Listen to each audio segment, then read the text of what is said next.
Amigos, olha esse assunto. Valdemar Costa Neto, líder do PL, declarou em uma propaganda na TV que Jair Bolsonaro será o responsável por escolher o candidato à presidência pelo partido em 2026, caso ele próprio não possa concorrer. A declaração foi feita mesmo com Bolsonaro e Valdemar proibidos de se comunicar diretamente desde fevereiro, após investigações sobre tentativas de golpe. A inelegibilidade de Bolsonaro até 2030, decidida pelo TSE, é um obstáculo para sua candidatura, embora ele busque reverter essa situação.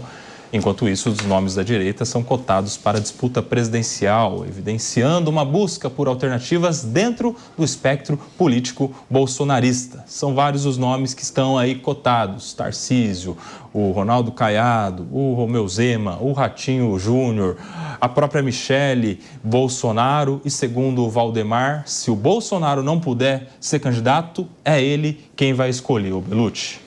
Pois é, o Bolsonaro é de fato o nome mais forte da direita e permanece sendo, e especula-se que ele está buscando, em termos de bastidores, a volta da sua elegibilidade, né? Reverter esse tema no TSE, porque futuramente terá o Cássio Nunes, enfim, há uma politização aí do tema também, que infelizmente contamina o judiciário. Agora você vê, essa politização, ela interfere em tudo, né, no nosso cenário político. Você vê, o Valdemar não pode se comunicar com o Bolsonaro porque teria tido uma tentativa de golpe de Estado por pessoas desarmadas, né? Aquela narrativa de sempre. Mas e eles são do mesmo partido, então é uma coisa que, assim, que até pra gente, como sociedade vê, é muito confuso. Tem um leque muito grande de candidatos, evidente. Eu acho que ainda vai se tentar até o último momento que seja o próprio Bolsonaro, que é o nome mais forte da direita. Seria interessante para os cidadãos, para os eleitores, os votantes, ter esse embate Bolsonaro e Lula para uma espécie de revanche, porque até a questão da inelegibilidade dele pela perigosíssima reunião com embaixadores também é bastante questionável em termos jurídicos. Agora, vamos monitorar o cenário. Eu não acho que o Tarcísio sairia, porque ele ainda tem mais um mandato, seria queimar o cartucho. O Caiado não tem mais, né? O Zema poderia também.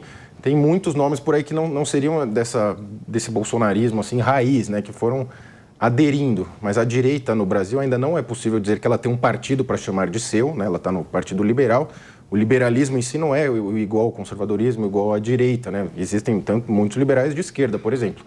Então, acho que a direita precisaria de uma base partidária, primeiro de tudo. Aí, a direita é incipiente no debate, é possível se dizer que ela surgiu politicamente com o Bolsonaro, né? Porque tem muitos parlamentares, especialmente de direita, que se escoram na questão família e tudo mais, mas na hora H votam tudo com a esquerda. Então, acho que falta maturidade para a direita e um partido para chamar de seu ainda, viu, Kobayashi? Ô, Otávio, me parece natural essa manifestação do Valdemar, dizendo que o Bolsonaro é quem vai escolher o candidato, caso ele não possa ser o candidato, justamente porque quem tem voto e poderia transferir prestígio e votos, inclusive, seria o próprio Bolsonaro, né? Não é o partido que tem voto, é o Bolsonaro que tem os seus muito seguidores. Menos o Valdemar. Muito menos o Valdemar, tem essa também.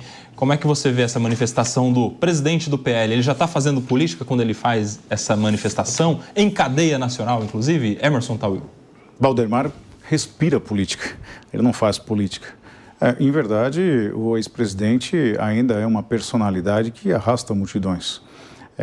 Houve um período em que é um tanto que nebuloso, ali uma instabilidade, até o receio da prisão do ex-presidente, mas parece que as coisas já estabilizaram e tanto é que ele veio às ruas e conseguiu trazer manifestações aí em São Paulo, em outros estados, de uma forma muito aglutinativa, né? Então ele tem pessoas que o seguem ainda e isso, sem dúvida alguma, traz um saldo positivo para o presidente. E apostando que ele possa se tornar elegível, apesar da sua condenação, muitos apostam de que ele possa concorrer sim em 2026. Mais ainda, eu diria que até o Lula gostaria que ele fosse candidato e as coisas podem mudar a qualquer momento, porque nas pesquisas, diante das pesquisas, o Lula ganha apenas de Bolsonaro. Nas pesquisas, qualquer outro ele perde, né? Segundo as próprias pesquisas que foram apresentadas. E isso não traz nenhum problema para o Jair Bolsonaro. Por outra via de eleição, Valdemar Costa Neto também sabe que nas próximas eleições a maior bancada acaba detendo ali a maior concentração, né, do fundo partidário. E isso, sem dúvida, também acaba atraindo ali a percepção de Valdemar da Costa Neto e faz com que toda a sua energia seja direcionada a Jair Bolsonaro. É um grande líder que ainda arrasta multidões e aí uma expectativa que ele possa concorrer em 2026 juntamente com Lula. Marco Martins, quero saber, você acha que interessa ao presidente Lula que o Bolsonaro esteja apto a concorrer? Você acha que existe essa retroalimentação de interesses aí? O Bolsonaro, ele prefere concorrer com o Lula prefere concorrer com o Bolsonaro, um depende do outro. A gente acaba tendo uma eleição de rejeições, né? A gente vota no que é menos rejeitado, enfim. Ou você acha que não tem esta preferência? Marco Martins. Olha, primeiro eu sempre me surpreendo quando o Valdemar fala na TV, porque o que o Valdemar ainda está fazendo na política, depois do mensalão, depois de ser um corrupto condenado. Eu acho que o PL é o 9º partido do Bolsonaro e ele sabe que se ele não fizer o que o Bolsonaro quer, o Bolsonaro vai pular para o próximo barco.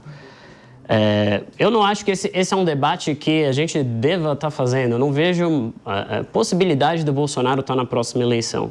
Não existem, enfim, não faltam motivos para que o Bolsonaro se torne inelegível. Existem ainda julgamentos a acontecer no TSE. E eu acho que o Brasil virou a página. O Brasil virou a página dessa eleição, que foi uma eleição extremamente polarizada, foi uma eleição que fez muito mal para o Brasil.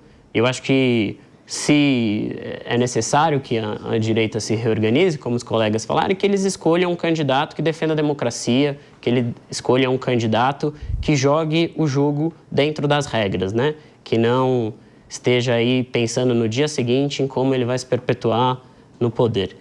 E isso. Ele foi o único que jogou dentro das regras, né? Bolsonaro. Quem? Mas qual a regra? A regra da legislação. Ou não? Não, senão ele não estaria inelegível, né? Bom, um país que nós temos um descondenado, tudo é possível nesse país. Então não tem como. Raquel, eu quero te ouvir também, porque o Marco citou que o Valdemar foi condenado no mensalão. A gente precisa se lembrar que outros também foram, muitos outros. Inclusive estão recebendo o dinheiro que... Mas no caso do Valdemar houve o perdão judicial, né? Que inclusive haveria aí alguns desses outros condenados querendo voltar. Mas falando desta pauta, e aí eu te repito a pergunta que fiz ao Marcos Martins. Você acha que interessa ao presidente Lula concorrer contra o Bolsonaro? Você acha que existe algum receio do presidente Lula de ou ele concorrer ou alguém indicado por ele concorrendo com alguém com menos rejeição? Por exemplo, Tarcísio, por exemplo, Caiado, por exemplo, a Michelle, de repente. E aí, a Raquel Galinatti?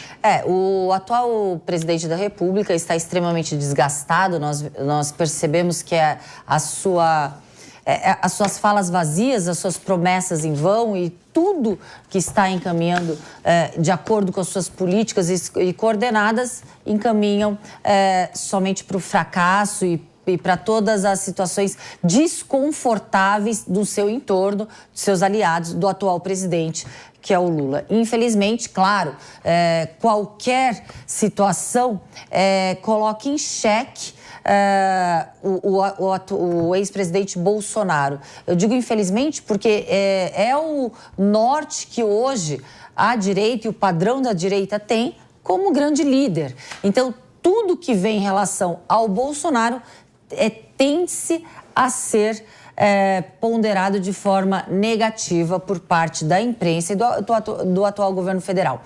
Mas o posicionamento do Valdemar em relação ao Bolsonaro é algo muito óbvio. Todo o capital político de votos da direita que fez com que metade do Brasil votasse e tivesse ali o entorno embasando o presidente Bolsonaro, faz com que esse capital político não seja dissipado por possíveis players pretendendo a presidência da República. Então, por hora, esse capital político do Bolsonaro foi uma sinalização que ele não tende a mudar e desfocar um próximo avalizado por ele. Agora eu quero saber a aposta de vocês aqui, hein? Se fosse hoje, quem o Bolsonaro escolheria para sucedê-lo? É o Tarcísio que está na frente? É o Caiado? É a Michelle? E aí, quem seria? Rapidamente, aqui só uma opinião. A Michelle, mas chute total. Não, eu no Tarcísio hoje reúne maiores condições, né? Politicamente falando. Eu chutaria a Michelle Bolsonaro. Acho que o Tarcísio está até escolhendo o ministro da Fazenda já, né? Ah, é? Por quê? Como é que é isso aí? Conta pra gente. Você tem bastidor? Neto. Explica aí pra você. Não, a gente viu aquele jantar em que o Campos Neto foi jantar com o Tarcísio, saiu com uma declaração de que teria aceitado ser o ministro da Fazenda. Eu acho que o Tarcísio está se preparando aí para enfrentar esse pleito, inclusive fazendo diversos gestos ao bolsonarismo aqui no estado de São Paulo.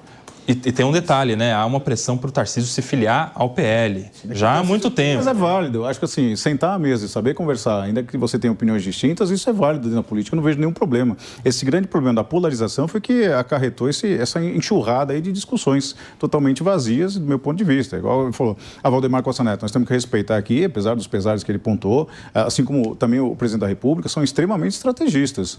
Isso a gente tem que tirar o chapéu de parabenizar, porque eles são realmente, você não pode subestimar esse sujeito, né? Valdemar Costa Neto, por exemplo, conseguiu colocar um palhaço como o mais votado do país, né? A maior bancada hoje do Congresso é do PL. Então, assim, nós temos grandes estrategistas, ainda que a gente possa divergir e contraditar as opiniões, mas tem que tirar o chapéu. E eu prefiro até um Congresso muito mais regido pelo ideal do Lula, podemos dizer assim, porque esse conflito que existe dentro do Congresso é uma troca de favores, vira balcão de troca e, infelizmente, quem perde é a sociedade. E o Tarcísio, ele tem a reeleição, né? Se ele sair, ele perde, ele ficaria sem nada, né? Então, acho que ele vai tentar a reeleição. Sabe algo que me chama muito a atenção? O Valdemar está dizendo que o Bolsonaro é quem vai escolher o próximo candidato a presidente.